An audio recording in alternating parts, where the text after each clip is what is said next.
harusnya ini tidak boleh konglomerat masuk mengambil keuntungan sebesar-besarnya, dan lebih ironis lagi nipu di dalamnya. Ini mengambil hak rakyat. Oke. Kalau mau mengatakan penipuan boleh. Ya.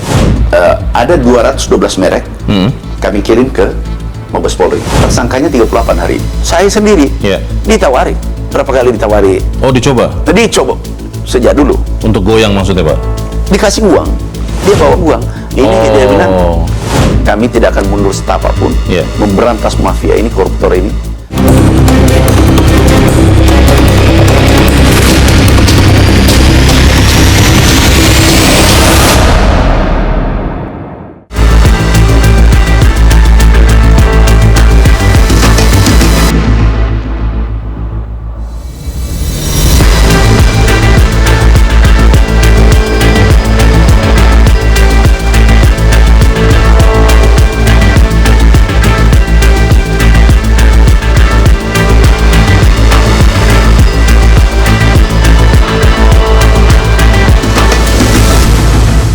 Pemirsa, terkait dengan beras fortifikasi yang sebetulnya dirancang untuk meningkatkan kandungan gizi bagi para konsumen, belum lama ini pemerintah menemukan bahwa ada penyalahgunaan. Bagaimana beras-beras yang sebetulnya seharusnya tidak dijual mahal, tetapi kemudian dijual mahal dengan alasan fortifikasi. Kemudian kita juga ingin tahu seperti apa keamanan pangan di tengah-tengah kondisi yang sekarang disebut mengalami El Nino, bahkan disebut Godzilla. Bersama saya telah hadir Menteri Pertanian Republik Indonesia, Amran Sulaiman. Pak Amran, terima kasih waktunya. Terima kasih. Pak Amran, beras fortifikasi itu, Pak. Ini kan sebetulnya tujuannya untuk meningkatkan kandungan gizi supaya konsumen yang menggunakannya meningkat gizinya. Masalahnya ada di mana sebetulnya temuan Pak Amran dan teman-teman Kementan? Yang pertama beras fortifikasi ini adalah itu sangat bagus tujuannya. Itu ditambah vitamin seperti B12, ditambah di dalamnya beberapa vitamin agar orang bisa yang mengkonsumsi sehat, terpenuhi kebutuhan gizi macam-macam dan seterusnya. Dan itu diperuntukkan oleh saudara-saudara kita yang kekurangan seperti stunting. Itu kan menengah ke bawah kan. Ini targetnya. Tetapi yang terjadi sekarang adalah pertama itu jualnya ke supermarket. Retail modern? Iya, retail modern. Oke. Nah, ini dari sini saja, ini sebenarnya salah penempatan. Keliru. Nggak apa-apa sih, di sana juga nggak apa-apa. Boleh juga. Tetapi ini harusnya di kalangan bawah. Karena retail modern biasanya menengah atas. Menengah atas. Nah, pangsa pasarnya menengah atas. Ini menengah ke bawah. Yang mau disasar. Kalau ini sudah jenuh dan seterusnya, ini boleh. Tetapi di sini tidak ada. Yang adanya di retail modern. Masalahnya kemudian di mana, Pak? Yang ada angka 71 triliun yang kita dengar, itu sebetulnya angka dari mana, lalu merugikan negaranya seperti apa? Jadi gini, saya mulai dari awal dulu, masalah kerugian. Sama dulu modelnya premium. Beras ini disubsidi. Sepakat? Disubsidi oleh pemerintah. Subsidinya di dalam beras, seluruh beras itu nilainya 144 triliun. Bahkan di 2026, estimasi sementara, angka yang ada 160 triliun. Itu negara subsidi. Barang subsidi artinya, itu diperuntukkan oleh saudara-saudara kita menengah ke bawah. Iya kan? Ya, mungkin selebihnya bisa yang ke atas. Tetapi diprioritaskan kata-kata subsidi itu, subsidi pupuk, subsidi alat mesin pertanian, subsidi air irigasi, ya kan, mulai bendungan dan seterusnya, listrik dan lain-lain. Ini disubsidi. Nah, subsidinya 144 triliun untuk keseluruhan, untuk seluruh Indonesia. Artinya beras subsidi ini menjadi fokus pemerintah. Ini harus dijaga. Logikanya harusnya ini tidak boleh konglomerat masuk. Tidak boleh, apalagi mengambil keuntungan sebesar-besarnya, dan lebih ironis lagi, nipu di dalamnya. Dapat barang lebih murah, disubsidi negara, kemudian dijual dengan margin lebih besar. Bukan margin. Nah, jangan keuntungan malah. Bukan keuntungan. Ini mengambil hak rakyat. Kalau mau mengatakan penipuan boleh. Contoh nih, kita masuk ke fortifikasi. Fortifikasi ini ada standar, ditentukan oleh Bappenas, saya. Badan Pangan Nasional. Badan Pangan Nasional. Bapak kepalanya juga. Nah, saya kepalanya. Ini ditentukan. Ini ada standar sekian, B12 sekian, semua kadar mineralnya, kandungannya, zat-zat di dalamnya, vitamin dan seterusnya. Ditentukan kan, ada standar. Nah, setelah ini kita cek seluruh Indonesia, ternyata 80% tidak memenuhi syarat. Kurang dari standar? Iya. Jadi artinya kalau kurang dari standar, itu beras biasa.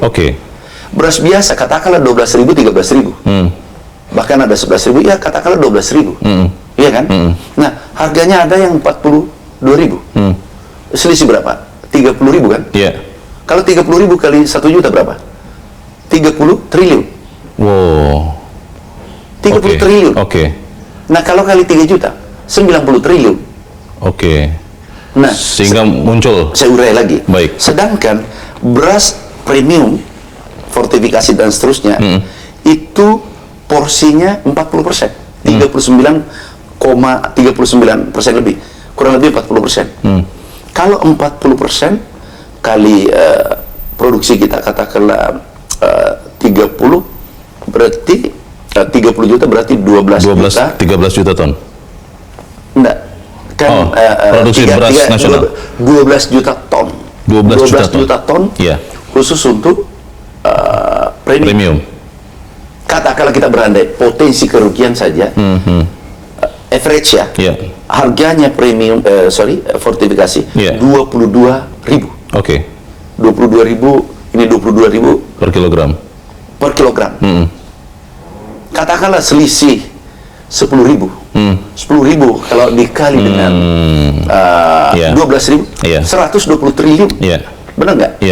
120 triliun kan? Berarti ini sebenarnya Pak, kerugiannya sudah sudah terjadi atau memang masih ini saya harus luruskan supaya jangan dipolemikkan lagi nanti.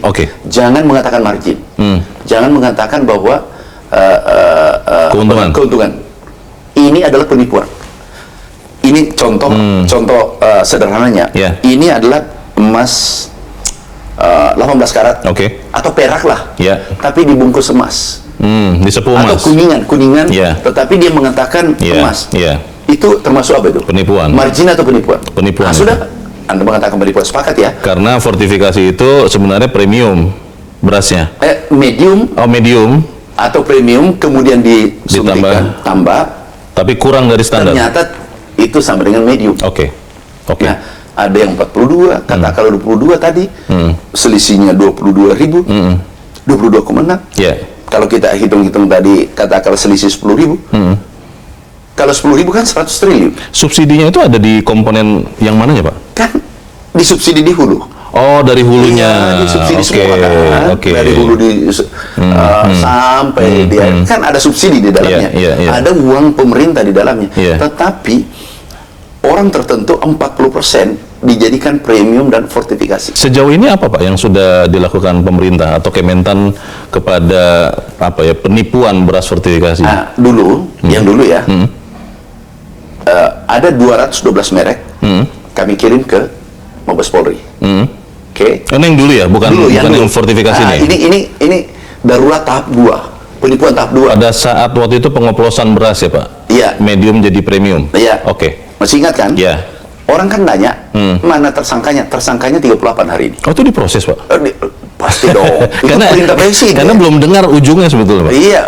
Tersangkanya 38 hari ini. Sudah ada tersangka? 38. Dari seluruh yang dilaporkan. Nah, untuk beras ya, di luar dari pupuk palsu macam-macam, ini 38 tersangka ini. Sudah ada terdakwa dan seterusnya. Sudah ditahan? Nah, ini terdakwa, polisi kan ngikuti sampai sidang aja. Sampai sidang. Sekarang ini kan di peradilan di peradilan aja. Nah, ini. Jadi ini selesai satu masalah. Inilah kemarin yang diputar 2 triliun itu. 2 triliun itu maksudnya satu grup yang mendapat keuntungan 2 triliun per bulan, itu satu grup. Penggilingan padi ini Pak? Penggilingan padi. Satu, jadi mungkin pabriknya ada pabriknya 8, ada 6, ada 10. Itu kapasitasnya 1.000 ton satu unit. Jadi Nah, ada seseorang pejabat telepon saya, Pak Mentan, kok bisa 2 triliun?